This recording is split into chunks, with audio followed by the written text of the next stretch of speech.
তড়িৎ কৌশলের প্রাথমিক ধারণার শেষ লেকচারে সবাইকে আবারও স্বাগতম জানাচ্ছি। তো আজকে মূলত আমরা দুইটি খুবই হেল্পফুল সূত্র নিয়ে আলোচনা করব, যেটা আমাদের খুব গুরুত্বপূর্ণ কিছু ক্যালকুলেশন সহজে করতে দিবে। তো এই দুটি সূত্র যেটা হচ্ছে ভোল্টেজ ডিভাইডার রুল এবং কারেন্ট ডিভাইডার রুল, এবং ভোল্টমিটার এবং অ্যামিটার কিভাবে ব্যবহার করতে হয় সে ব্যাপারে খুব সংক্ষেপে আলোচনা করব। এবং সবশেষে আমি পৃথক একটা ভিডিওতে চেষ্টা করব ডিসি কারেন্ট এবং এসি কারেন্টের মধ্যে যে পার্থক্য সেটার কনসেপচুয়াল একটা ডিসক্রিপশন দিতে। তো প্রথমে যদি ভোল্টেজ ডিভাইডার রুল নিয়ে কথা বলতে হয়, তাহলে এই সূত্রটা ব্যবহার করা হয় যে কোনো একটা নির্দিষ্ট রেজিস্টরের যে ভোল্টেজ ড্রপ হবে সেটা নির্ণয় করতে। তো এখানে যদি আমরা এই সার্কিটে যদি দেখি, তাহলে এখানে আমাদের একটা ভোল্টেজ সোর্স আছে, DC voltage source V in. তো এই ভোল্টেজ সোর্সের সাথে দুইটা রেজিস্টর যোগ করা আছে। তো এখানে প্রথমটা হচ্ছে আমাদের R1, দ্বিতীয়টা হচ্ছে R2। তো এখন আমরা যদি এটা বের করতে চাই যে আমাদের R1 এর অ্যাক্রসে ভোল্টেজ ড্রপ কত অথবা R2 এর অ্যাক্রসে ভোল্টেজ ড্রপ কত, তাহলে আমরা এটা দুইভাবে করতে পারি। প্রথমত হচ্ছে যে আমরা এই দুইটার ইকুইভ্যালেন্ট রেজিস্ট্যান্স বের করে আমরা ওহমের সূত্র ব্যবহার করে টোটাল কারেন্ট এখানে বের করতে পারবো, এবং তারপরে সেই টোটাল কারেন্ট থেকে আমরা আবার ওহমের সূত্র ব্যবহার করে এই নির্দিষ্ট প্রত্যেকটা ইন্ডিভিজুয়াল রেজিস্টারের ভোল্টেজ ড্রপ নির্ণয় করতে পারবো। কিন্তু আরেকটা সহজ উপায় আছে, যেটাতে যদি সিরিজ দুইটা রেজিস্টার থাকে তাহলে তাদের ভোল্টেজ ড্রপ নির্ণয় করা বেশ সহজ হয়ে যায়। তাহলে সেটাকে আমরা ভোল্টেজ ডিভাইডার রুল বলে থাকি। তো এখন যদি আমাদের এই ভোল্টেজ সোর্স ভি ইন এর সাথে এই দুইটা রেজিস্টার আছে, এখন আমরা যদি ভি আউট বের করতে চাই এই পয়েন্টে, তাহলে একটা জিনিস আমাদের এটা বোঝা দরকার যে এখানে ভি আউট বলতে আমরা কি বোঝাচ্ছি। ভি আউট হচ্ছে এই পয়েন্ট থেকে এই পয়েন্টের মধ্যে যে ভোল্টেজ ড্রপ, অর্থাৎ R2 এর অ্যাক্রসে যে ভোল্টেজ ড্রপ সেটা বের করব আমরা। তো এটা বের করার সূত্রটা হচ্ছে V out equals R2 divided by R1 plus R2, যেটা হচ্ছে বেসিক্যালি আমাদের টোটাল ইকুইভ্যালেন্ট রেজিস্ট্যান্স, এবং এই পুরো এটাকে মাল্টিপ্লাইড বাই আমাদের সোর্স ভোল্টেজ। এখন যদি প্রশ্ন হয় যে তাহলে আমরা R1 এর ভোল্টেজটা কিভাবে বের করব, তাহলে R1 এর ভোল্টেজ যেটা হবে সেটা হচ্ছে এই পয়েন্ট থেকে এই পয়েন্টে এই ভোল্টেজ ড্রপটা হবে। তাহলে আমরা এখানে R2 এবং R1 কে প্রতিস্থাপন করে দিব। তাহলে যদি এই ভোল্টেজটা যদি বের করতে চাই, তাহলে এই ভোল্টেজটা হবে R1 divided by R1 plus R2 multiplied by V in, সেটা হচ্ছে আমাদের এই ভোল্টেজ। তাহলে এখানে একটা লক্ষ্য করার বিষয় আছে যে এখানে আমাদের এই দুইটা রেজিস্টারের জন্য আমাদের যে সূত্রটা ছিল সেটা কাজ করবে। কিন্তু যদি এখানে আমাদের আরেকটা রেজিস্ট্যান্স থাকতো, যদি এখানে আমাদের একটা R3 থাকতো, তাহলে কি হতো?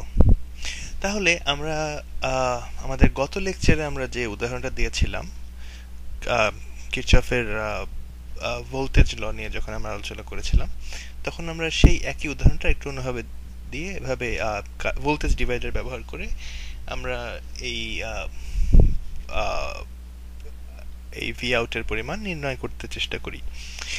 তাহলে ধরি আমাদের ভি ইন হচ্ছে 10 ভোল্ট এবং R1 এর মান হচ্ছে 2 ওহম,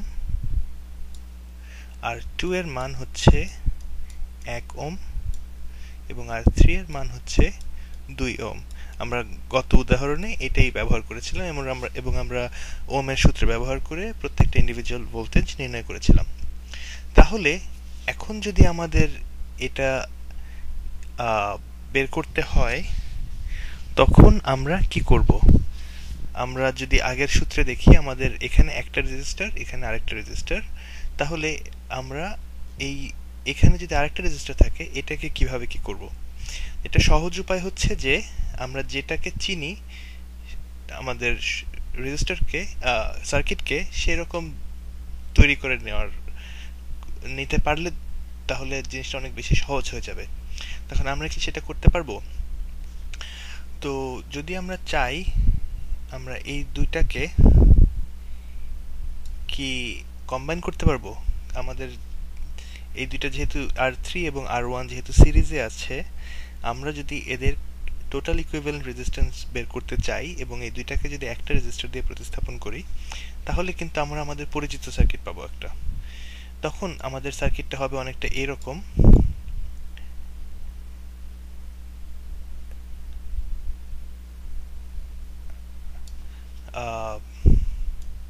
আর আমরা এই দুইটাকে কম্বাইন করে RT বের করছি এবং এখানে আমাদের R2 থাকবে সেই একম। তো আমাদের V যদি 10 ভোল্ট হয় এখানে,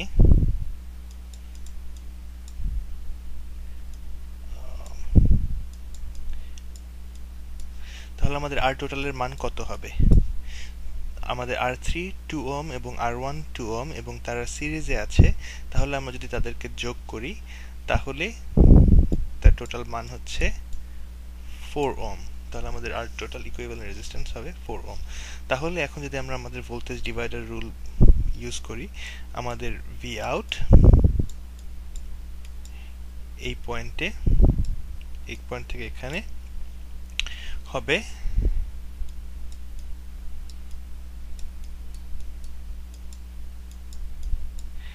R2 divided by RT plus R2 multiplied by Vin।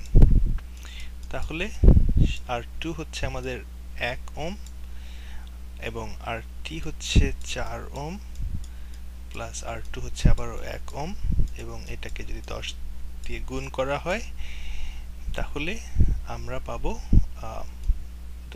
Ohm যদি ইউনিট যদি ইউজ করি তাহলে আমাদের টোটাল ভোল্টেজ হবে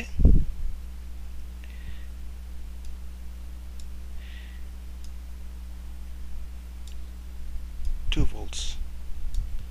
এবং আমরা যদি আমাদের গত উদাহরণের দিকে তাকাই তাহলে আমরা দেখতে পাবো যে হ্যাঁ, আমাদের অঙ্ক ঠিকই আছে, আমাদের গতবারে যা ছিল আমরা এবারও সেই একই উত্তর পেলাম। তো এখন আসি কারেন্ট ডিভাইডারে। তো কারেন্ট ডিভাইডারের ব্যাপারটা হচ্ছে যে আমরা একটা নির্দিষ্ট রেজিস্টারের মধ্যে দিয়ে প্রবাহিত কারেন্টের পরিমাণ নির্ণয় করতে চাচ্ছি। তো এখানে আমরা ধরি একটা কারেন্ট সোর্স আছে, যে কারেন্ট সোর্স থেকে I পরিমাণ কারেন্ট প্রবাহিত হচ্ছে। তো এখন আমরা কিরচফের কারেন্ট ল থেকে জানি এই নোডে এখানে এসে এই I এসে পৌঁছাবে এবং দুই ভাগে ভাগ হয়ে যাবে। একটা ধরি আমরা Rx এর মধ্যে দিয়ে প্রবাহিত হচ্ছে Ix, আরেকটা আমরা ধরি RT এর মধ্যে দিয়ে প্রবাহিত হচ্ছে IT। তো এখন যদি আমরা শুধু এই Ix এর মান নির্ণয় করতে চাই তাহলে আমরা এটা কিভাবে করব? এটা কারেন্ট ডিভাইডারের সূত্রটা হচ্ছে এরকম যে এই Ix এর মান বের করতে গেলে আমরা এর যে অন্য যে রেজিস্টারটা আছে এটাকে প্রথমে উপরে দেব এবং এটা divide by Rx plus RT। লক্ষ্য করুন এখানে যদিও এটা প্যারালাল একটা সার্কিট কিন্তু তারপরেও এটা এখানে যোগ হবে, এটা একটু ট্রিকি। তো আমাদের আবারও সেই Ix এর মান নির্ণয় করতে গেলে আমরা বিপরীত যেই রেজিস্টারের মধ্যে দিয়ে কারেন্ট আমরা বের করছি সেটা না নিয়ে আমরা অন্যটা নেব, নিয়ে ওটাকে RT কে নেব, নিয়ে তাকে Rx এবং RT এর যোগফল দিয়ে ভাগ করব, করে আমাদের মোট কারেন্ট যে I তা দিয়ে গুণ করব। তাহলে এখন সিমিলার ভাবে যদি এখানে আমাদের আরো কিছু রেজিস্টার থাকতো এখানে যদি প্যারালালে, তাহলে আমরা কি করতাম? তাহলে আমরা ভোল্টেজ ডিভাইডারে যা করেছিলাম সেই একই কাজ করতাম। আমরা এই সবগুলোকে কম্বাইন করে একটা ইকুইভ্যালেন্ট রেজিস্ট্যান্স বের করতাম। কিন্তু এক্ষেত্রে কিন্তু মনে রাখার ব্যাপার যে এই কম্বাইন রেজিস্ট্যান্সটা যখন আমরা বের করব তখন কিন্তু আমাদের সেই প্যারালাল রেজিস্ট্যান্সের সূত্রটা মনে রাখতে হবে। তখন আমাদের আর টোটাল হবে 1/r total equals to 1/rt plus 1/, এবং যতগুলো থাকবে এখানে সবগুলো দিয়ে আমরা এই আর টোটালের মান বের করব, করে সবগুলোকে একটা আর টোটাল দিয়ে প্রতিস্থাপন করব, করে আমরা এই সূত্র ব্যবহার করে শুধু এই ix এর মান নির্ণয় করতে পারবো। তো এই হচ্ছে সংক্ষেপে ভোল্টেজ ডিভাইডার এবং কারেন্ট ডিভাইডার। এরপরে আসছি আমরা ভোল্টমিটারে। তো ভোল্টমিটার হচ্ছে একটা যন্ত্র যা দিয়ে আমরা এই একটা নির্দিষ্ট পয়েন্টে ভোল্টেজ নির্ণয় করতে পারবো। তো এখন আমার এটা মানে এক একটা যন্ত্র এক এক রকম দেখতে হয়, এটা হচ্ছে সমস্যা। কিন্তু চিত্রের জন্য আমরা সাধারণত ভোল্টমিটারকে এইভাবে দেখিয়ে থাকি। এবং ভোল্টমিটার এর ব্যবহারের সময় একটা সবচেয়ে বড় জিনিস যেটা লক্ষ্য করতে হবে সেটা হচ্ছে আমরা কোন পয়েন্ট থেকে কোন পয়েন্টে ভোল্টেজটা মেজার করছি। কারণ যেহেতু এখানে একটাই রেজিস্টার, সেহেতু আমি এই পয়েন্ট থেকে এই পয়েন্টের মধ্যে ভোল্টেজ মেজার করছি। এবং খুবই গুরুত্বপূর্ণ যেটা সেটা হচ্ছে যে আমার ভোল্টমিটারকে সবসময় যা আমি মাপতে চাই তার সাথে প্যারালালে সংযুক্ত করতে হবে। তো যদি এখানে আমার আরেকটা রেজিস্টার থাকতো, ধরলাম R1 যদি থাকতো, তাহলে আমি এখানে শুধু এইভাবে যদি সংযুক্ত করতাম তাহলে আমি শুধু এই ভোল্টেজটাই পাবো। যদি আমি টোটাল ভোল্টেজটা চাই তাহলে আমার এই পয়েন্ট থেকে এই অন্য যে লিডটা আছে এটা এখানে না রেখে আমার এটাকে এই পয়েন্টে এসে সংযুক্ত করতে হবে। এবং যেই ক্ষেত্রে আমরা KVL অনুসারে এই যে টোটাল ভোল্টেজ, যে সোর্সে যে ভোল্টেজ, সেটাই রিড করব। তো কারেন্ট মিটারকে আমরা অ্যামিটার বলে থাকি। তো আর কারেন্ট মিটারও সাধারণত এভাবে ইউজ করা হয়, কিন্তু সবচেয়ে বড় যে জিনিসটা মাথায় রাখতে হবে সেটা হচ্ছে যে কারেন্ট মিটারকে সবসময় সার্কিটের সাথে সিরিজে সংযুক্ত করতে হবে। তো মিটারটা নিজেই সেই ক্ষেত্রে সিরিজের একটা পার্ট, সার্কিটের একটা পার্ট হয়ে যাবে। তো আমাদের এই যে ভোল্টেজের সোর্স, সেটা এসে যখন রেজিস্টারের মধ্যে দিয়ে যাবে তখন রেজিস্টারের এই অন্য প্রান্তটা আমার যুক্ত হবে অ্যামিটারের সাথে। তখন অ্যামিটারের যে অন্য প্রান্তটা এটা বের হয়ে এসে আমার সার্কিট পূর্ণ করবে। তো এটাই হচ্ছে ভোল্টমিটারের সাথে অ্যামিটারের সবচেয়ে বড় পার্থক্য যেটা বলা যেতে পারে। কারণ অ্যামিটারটাকে সার্কিটের মধ্যেই সংযুক্ত করতে হয়। ভোল্টমিটারের যেটা ব্যাপার হচ্ছে যে প্রোবগুলোকে আমি মানে সার্কিটে যে কোনোভাবে প্যারালালি টাচ করলেই হবে, কিন্তু অ্যামিটারের ক্ষেত্রে একটা লাইভ সার্কিটের কারেন্ট মেজার করার জন্য এই জন্য আগে থেকে একে যদি সংযুক্ত না করা হয় ঠিকভাবে তাহলে এটা খুবই ডিফিকাল্ট হয়ে যাবে। কারণ তখন আমার সার্কিট ব্রেক করতে হবে, ব্রেক করে অ্যামিটারকে কানেক্ট করতে হবে, করে তারপর আমি কারেন্টের মান নির্ণয় করতে পারবো। তো এই হচ্ছে সংক্ষেপে অ্যামিটার এবং ভোল্টমিটারের ব্যবহার।